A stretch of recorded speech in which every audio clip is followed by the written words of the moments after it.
Section 3.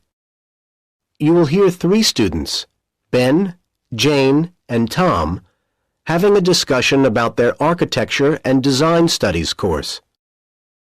First, you have some time to look at questions 21 to 25.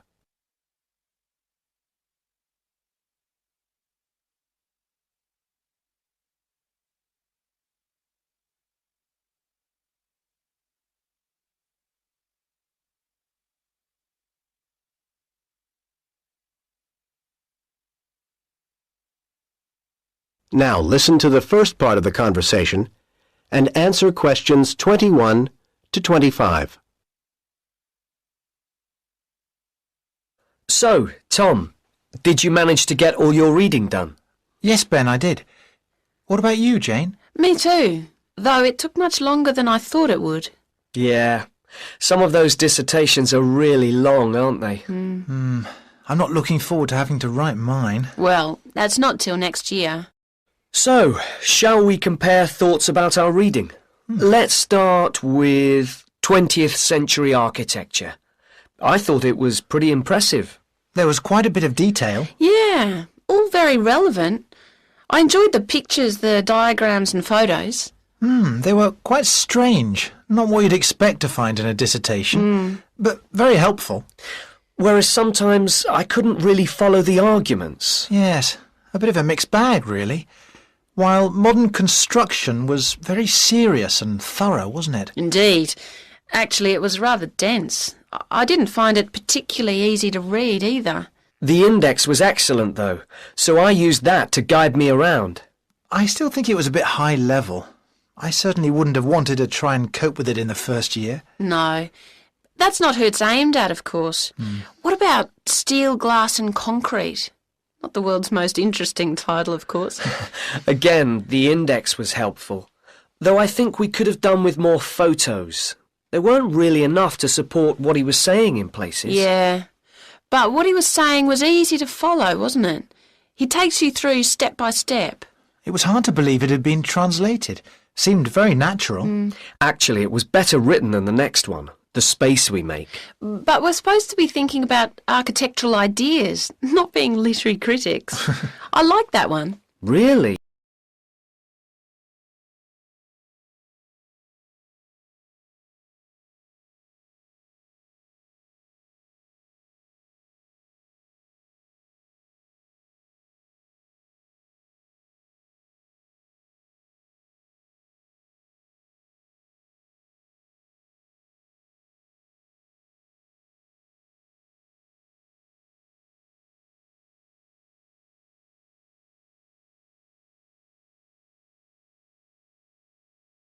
Really?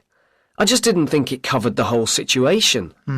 It didn't put the question of housing into the context of the time. You mean how in the 50s economic austerity limited the finances available while a growing population needed housing quickly? Exactly. Again, I think you're asking too much of these dissertations. Perhaps you're right. Well, I did like change and tradition anyway. Very focused. Yes, although I did think it was oddly arranged in some ways. When you went to the index to track something down, you couldn't necessarily find what you wanted. I know what you mean. But I have to say, I'd be very proud if I'd written any of these. True. And you will next year. Now you have some time to look at questions 26 to 30.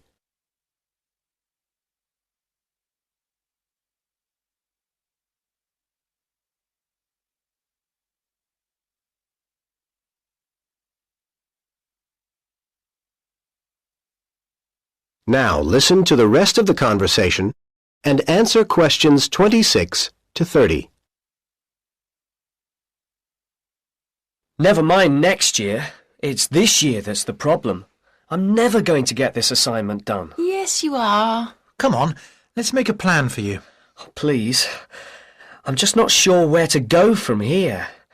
I could look at city plans, study the layout of housing developments. I think you need a closer focus. The approach to small houses won't necessarily tell you what you want to know. You'd be better to concentrate on large private houses. Study the drawings of those. OK.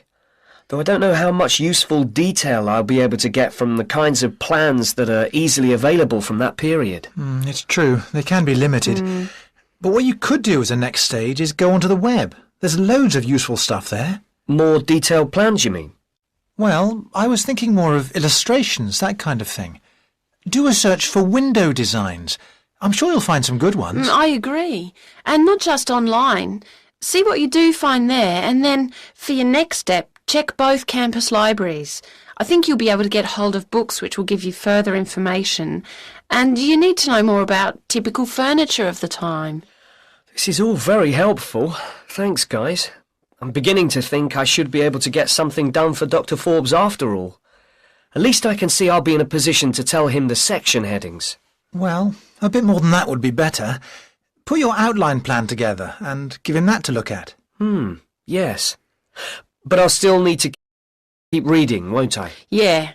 Once Dr. Forbes has okayed what you've done at that point, you could then go and see Dr. Gray. He's very approachable, and I'm sure he'd be happy to provide you with further references, and then you could take it from there.